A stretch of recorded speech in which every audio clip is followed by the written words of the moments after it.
Assalamualaikum warahmatullahi wabarakatuh. Perkenalkan, nama saya Hanif Aurajana. Saya dari Prodi PGMI kelas eksekutif semester 4. Hari ini saya akan mempresentasikan materi akidah akhlak yang bertema maraknya cyberbullying dan cancel culture. Kontekstual surat Al-Hujurat dalam realitas dunia digital era Gen Z. Kemudian, realitas sosial atau bisa disebut the dark side of social media. Media sosial yang sejatinya menyambung silaturahmi kini menggeser menjadi panggung penghakiman massal. Tingginya angka depresi akibat komentar negatif dan pengucilan digital, fenomena ini merefleksikan hilangnya sifat khasyatullah atau rasa takut diawasi Allah Subhanahu wa taala. Manusia sering merasa anonim di balik akun palsu. Mereka seolah-olah melupakan malaikat rakib dan atid yang mencatat sikap baik atau buruk manusia. Kemudian di sini ada definisi dan perbedaannya. Cyberbullying yaitu intimidasi, pelecehan atau ejekan secara berulang di dunia maya yang ditargetkan pada individu tertentu secara disengaja. Kemudian cancel culture itu adalah boykot massal atau pengecualian sosial secara digital terhadap figur publik atau individu yang dianggap melakukan kesalahan guna menghilangkan ruang hidup dan pengaruh dari mereka. Jadi perbedaannya adalah cyberbullying adalah bentuk nyata dari kezaliman antar makhluk, sementara cancel culture seringkali merupakan perluasan dari ghibah atau bergunjing dan tajasus mencari kesalahan orang lain dan diorganisir secara massal. Psikologis dan makosid syariah. Di sini dampak dari korban yang terkena cyberbullying yaitu mencakup kecemasan akut, hilangnya mata pencaharian hingga dorongan untuk bunuh diri. Nah, dalam konsep makosid syariah atau bisa juga disebut tujuan hukum Islam, terdapat prinsip hifzun nafs, menjaga jiwa, dan hifzun ard, yaitu menjaga kehormatan.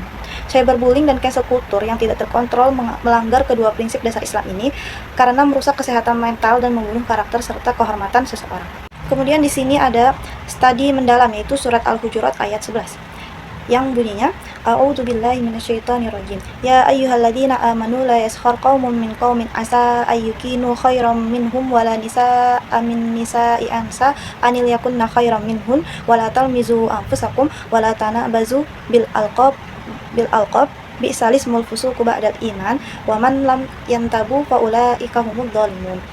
Yang artinya, wahai orang-orang yang beriman, janganlah suatu kaum mengolok-olok kaum yang lain, karena boleh jadi mereka yang diolok-olok itu lebih baik daripada mereka yang mengolok-olok. Dan jangan pula perempuan-perempuan mengolok-olok perempuan lain, karena boleh jadi perempuan yang diolok-olok itu lebih baik daripada perempuan yang mengolok-olok. Janganlah kamu saling mencela dan saling memanggil dengan julukan yang buruk. Seburuk-buruknya panggilan adalah panggilan fasik setelah beriman. Siapa yang tidak bertobat, mereka itulah orang-orang yang zalim. Nah, ayat ini secara tegas melarang perbuatan bullying seperti mengolok-olok, mencela, dan memberikan gelar buruk kepada orang lain. Karena bisa jadi yang dihina itu lebih mulia di mata Allah Subhanahu wa taala.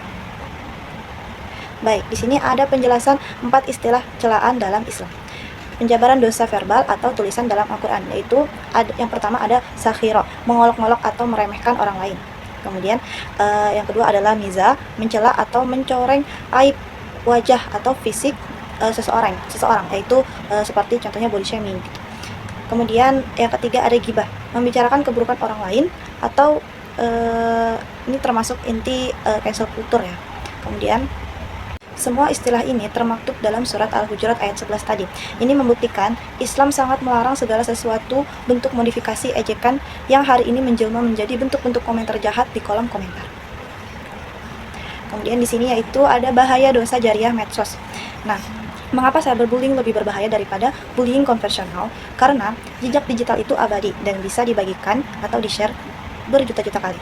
Kemudian konsep dosa jariah atau dosa yang terus mengalir. Ketika kita mengetik fitnah atau ikut menghujat dalam gerakan cancel culture, lalu ketika itu dibaca, di screenshot, dan disebarkan oleh orang lain, maka dosanya akan terus mengalir kepada kita bahkan setelah kita wafat, selama jejak digital itu belum terhapus dan dimaafkan oleh korban. Oke, selanjutnya ada langkah konkret menghadapi informasi dan kesalahan orang lain di internet. Di sini yang pertama, solusinya itu bisa tabayun atau validasi, meneliti kebenaran informasi sebelum ikut menghujat. Dalam surat Al-Hujurat ayat 6, jangan sampai ikut merundung karena termakan hoax. Dan kedua ada hifdzul lisan lewat jemari. Rasulullah SAW bersabda, Muslim yang baik adalah Muslim yang lainnya selamat dari gangguan lisan dan tangannya. Di era modern ini, tangan itu bermakna ketikan ketika kita menggunakan keyboard. Kemudian di sini ada cancel culture versus al-islah ya. Cancel culture yaitu menghakimi, mempermalukan di depan umum, akan menutup pintu taubat, tujuannya menghancurkan persona. Nah, kalau al-islah itu dalam metode Islam menasehati secara rahasia. Nasihatul alaniyah faldihah, yaitu merangkul, membuka pintu maaf, tujuannya memperbaiki perilaku seseorang. Nah, Islam itu tidak mengenal cancel culture yang bertujuan membinasakan masa depan seseorang tanpa hak. Nah, tapi Islam mengedepankan al-islah atau perbaikan dan satarul uyub, menutupi aib sesama muslim. Sembari tetap menegakkan hukum yang adil melalui jalur yang sah, bukan lewat pengadilan netizen atau sosial media. Oke, kemudian kesimpulan yang dapat kita ambil, yaitu akun kita mungkin bisa menggunakan nama samaran atau anonim di hadapan manusia. Namun, catatan malaikat rakib dan atid tidak pernah salah sasaran. Mari bersosialisasi media dengan landasan khasyatullah, merasa diawasi oleh Allah Subhanahu wa taala, agar jemari kita menjadi ladang pahala jariah, bukan sumber petaka di akhirat. Oke, mungkin itu saja yang dapat bisa saya sampaikan dari pembahasan kita hari ini. Kurang lebihnya mohon maaf. Wassalamualaikum warahmatullahi wabarakatuh.